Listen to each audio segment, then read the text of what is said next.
మనం ఒక one sided ఇవే చూసాం. దాదాపు మెజారిటీ సంస్థలు ఏబీపీసీ ఓటర్ లాంటిది, రిపబ్లిక్ లాంటి సంస్థలు ఇచ్చిన ఇవి కూడా చూస్తున్నాం. బట్ ఆరామ్ అస్తాన్ అంటే ఈయన కొద్దిగా ఎక్కువ మంది మాట్లాడుకునే సర్వేయర్ అంటే ఆ సర్వేయర్ కాదు, ఈ సర్వేయర్ సెఫాలజిస్ట్ కదా. సో పట్టాభి గారు, మీ స్పందన ఏంటి దీని మీద? వికే గారు, మీకు ప్యానెల్లో ఉన్నటువంటి పెద్దలందరికీ, ఏబిఎన్ ప్రేక్షకులు నమస్కారం. ఇప్పుడు ఆరామ్ అస్తాన్ గారు సర్వే ఆయన చదువుతున్నప్పుడు నేను కూడా విన్నాను.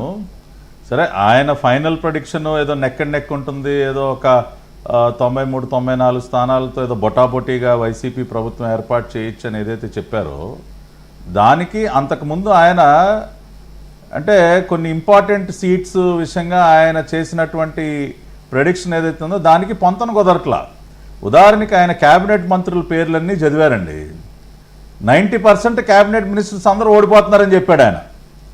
ఏది తణుకు కారుమూరి నాగేశ్వరరావు ఓడిపోతున్నాడు, లేదంటే మన కొట్టు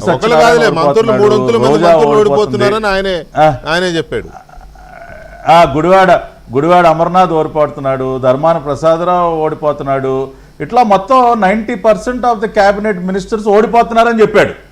మరి 90% క్యాబినెట్ మంత్రులు ఓడిపోతున్న సందర్భంలో అసలు ఏ పార్టీ అయినా అధికారంలోకి ఎలా వస్తుందండి?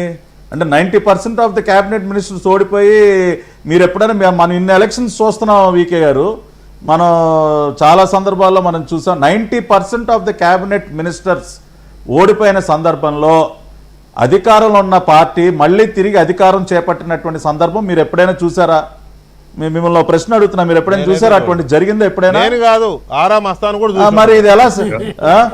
నేను కాదు, ఆరామ్. మరి ఎలా?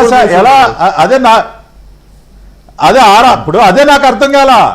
నేను మొత్తం ఫస్ట్ క్యాబినెట్ మంత్రుల లిస్ట్ అంతా చదివి అందరూ ఓడిపోతున్నారంటే, పోన్లే ఈయన కూడా కొద్దిగా వాస్తవానికి దగ్గరగా చెప్తున్నాడు ప్రెడిక్షన్ అనుకున్న సర్వే రిపోర్టు. కానీ ఫైనల్ ఫిగర్ వచ్చేసరికి 93-94తో మళ్ళీ వైసీపీ అధికారంలోకి వస్తున్నసరికి నాకు నవ్వాలో ఏం చేయాలో నాకు అర్థం కాల. ఐ వాజ్ టోటలీ షాక్డ్ అనమాట. ఇదేంట్రా బాబు, 90% మంత్రులు ఓడిపోవటం ఏంటి, మళ్ళీ వైసీపీ. ఇంకోటి కూడా ఆశ్చర్యం ఏంటంటే జనసేన పోటీ చేసింది 2 పార్లమెంట్ స్థానాల్లో. ఆ 2 పార్లమెంట్ స్థానాలు జనసేన గెలుస్తుందని ఆయనే చెప్తున్నాడు.